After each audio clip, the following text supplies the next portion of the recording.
স্কুলের জন্য আমাদের সবচেয়ে ভালো বিল্ডিংটা দিতে হবে। আমরা সবচেয়ে উইক বিল্ডিংটা স্কুলের জন্য ডেজিগনেট করছি। ভূমিকম্প মাত্রা মাপার জন্য একটা যন্ত্র আমাদের লোকালি তৈরি, তাহমিদরা ডেভেলপ করছে, সেটা বসিয়ে আসছি আমরা পিডব্লিউডির অফিসে। হ্যাঁ, সেইখান থেকে আমরা যে গতকাল না পরশু দিন আরেকটা ভূমিকম্প হয়েছে, তাই না? সেটা ফর্চুনেটলি আমাদের যে যন্ত্র তৈরি হয়েছে সেখানে এটা রেকর্ড করতে পারা গেছে। আর ওইখান থেকে আমরা পলাশ উপজেলায় গেলাম, ওইখানে ইউনের সঙ্গে দেখা হলো এবং ওইখানের ক্ষয়ক্ষতি আমরা দেখলাম। তো পলাশের ক্ষয়ক্ষতি একটু বেশি ঢাকার চেয়ে আমার কাছে মনে হলো। ওইখানে আমাদের সার কারখানা, আরেকটা কি আছে, আরেকটা আমাদের বিদ্যুৎ কেন্দ্র আছে, বোঝা একটা জেনারেশন। তো বিদ্যুৎ কেন্দ্র 1200 মেগাওয়াট, কিন্তু আনফর্চুনেটলি এখন বন্ধ আছে। ওদের নাকি পাওয়া যাচ্ছে না, গ্যাস পাওয়া যাচ্ছে না। ওই গ্যাস দিয়ে ইউরিয়া তৈরি হচ্ছে। তো এখন ওই ফ্যাক্টরিতে অনেকগুলো ব্রিক স্ট্রাকচার আছে, স্যার ভালো বলতে পারবেন, 4 তলা বিল্ডিং ব্রিকের। আমাদের বুয়েটের আমরা যে টিচাররা থাকি, একটা সাদা ক্যাম্পাস, একটা লাল ক্যাম্পাস, ওইগুলো ব্রিকের বিল্ডিং। আর আমাদের যেখানে ছাত্ররা থাকে হলগুলো, দুইটা পুরানো হল ছাড়া বাকিগুলো ফ্রেম স্ট্রাকচার। তো ওইখানে আমাদের আল্লাহ করলে ঢাকায় বুয়েট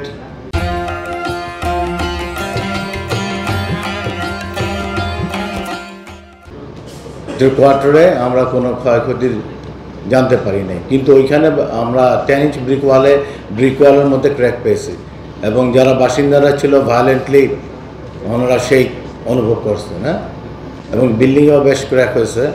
এটা ইন প্লেন না আউট অফ প্লেন আমার জন্য বোঝা খুব মুশকিল। হ্যাঁ, হয়তো বুঝতে পারবেন। ওইখানে আরও এই কি বলে, ওইখানে 8-10টা বাসা দেব অ্যাবান্ডেন্ট। হ্যাঁ, 4 তলা বিল্ডিং, 10 ইঞ্চি ব্রিকের, ওনারা ছেড়ে দিতে বলছেন। যারা ছিলেন ওনারা বিল্ডিংগুলো ছেড়ে দিয়েছেন। ওই বিল্ডিংগুলো নিয়ে কি করা যায়, হ্যাঁ, এবং ওদের মেকানিজম কি আমি সেটাও জানি না। এটা সরকার ওই বিদ্যুৎ কেন্দ্র ডিল করবে না পিডব্লিউডির কাছে যাবে, কিভাবে সমন্বয় হবে, একটু কনফিউজ। কে কার কাছে রিপোর্টিং করতেছে বোঝা খুব মুশকিল। সেইটা নিয়ে আমাদের বোধহয় একটু সামগ্রিকভাবে একটু চিন্তা করতে হবে। দুর্যোগ ব্যবস্থাপনার অফিসার ছিলেন আমাদের সঙ্গে। আর ওইখানে যেটা আমি দেখলাম আর কি, আমাদের অ্যাওয়ারনেস, যে অ্যাওয়ারনেস প্রিপেয়ারনেসের একটা পার্টি বোধহয় অ্যাওয়ারনেস, তাই না? তো ওইখানে অ্যাওয়ারনেস আমরা যেটা দেখলাম, ওইখানে একটা স্কুল আছে, এটা হলো পলাশ ইউরিয়া ফ্যাক্টরিতে। তো ওইখানেও কিছু বিল্ডিং আছে, ব্রিক বিল্ডিং একটাই, আর বাকি সবগুলো ফ্রেম স্ট্রাকচার। তো ফ্রেম স্ট্রাকচারের বেশিরভাগ ক্ষতি হয়েছে আপনার পার্টিশন ওয়াল এবং কলাম বিম জয়েন্টে, ওইখানে মর্টার ফেল করছে।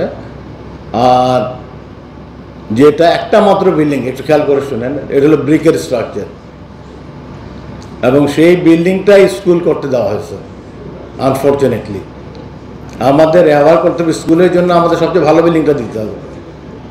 আমরা সবচেয়ে উইক বিল্ডিংটা স্কুলের জন্য ডেজিগনেট করছি। খুবই আনফর্চুনেট। হ্যাঁ, তো ওই বিল্ডিংও একটু ক্র্যাক আসছে। আমাদের এই আরেকটা হলো, আমাদের অ্যাকচুয়ালি যতগুলো ডেথ হয়েছে এখন পর্যন্ত রিপোর্টে আমরা দেখলাম, পুরানা টাউনে 3 জন, আর নরসিংদী শহরে 1 জন। সবগুলো কিন্তু পার্টিশন ওয়াল, নন স্ট্রাকচারাল এলিমেন্টগুলো ভেঙে পড়ছে। তা আমাদের নন স্ট্রাকচারাল এলিমেন্টের উপরে খুব জোর দিতে হবে। আসলে আমাদের যে ডেথগুলো হয়েছে এখন পর্যন্ত যা রিপোর্টেড, বেশিরভাগই আমরা ওই জিনিসগুলো ইঞ্জিনিয়ার সাহেবের ডিজাইন করেন না। আনফর্চুনেটলি আমাদের পার্টিশন ওয়ালগুলো actually should be design properly. মৃত্যু কিন্তু যতগুলো হয়েছে এই আর্থকুয়েকে, রিসেন্ট আর্থকুয়েকে, সেটা কিন্তু আসছে বেশিরভাগই যে জিনিসগুলো আমাদের ডিজাইনই করা হয় না, লোকালি মিস্ত্রি বানিয়ে ফেলে বা সাইট ইঞ্জিনিয়ার ওরা করে ফেলে। সো আমাদের পার্টিকুলারলি এই জিনিসটার দিকে একটু খেয়াল করতে হবে। আরেকটা হলো আমাদের ওই যে আমাদের প্রফেসর রাকিব খুব সুন্দরভাবে বলে গেছেন, আমাদের বেশিরভাগ বিল্ডিং নিচে কার পার্কিং, এবং কার পার্কিংয়ের নিচের ফ্লোরগুলো একটু ভালনারেবল। এইগুলো আমরা একটু শিয়ার বা ব্রেসিং দিয়ে খুব কম খরচেই ইমপ্রুভ করতে পারি। আমার মনে হয় আমাদের যারা বিল্ডিং ওনার যারা আছেন ওনারা এই বিষয়ে দেখবেন। আরেকটা জিনিস হলো আপনাদের, আমরা সবই বলি রাজুকের অনুমোদন লাগবে, আসলে প্রাইমারিলি আমি তো আগেও বলছি একই জিনিস বারবার, বেসিক্যালি আপনার যিনি বিল্ডিংয়ের ওনার তাকেই দায়িত্ব নিয়ে করতে হবে।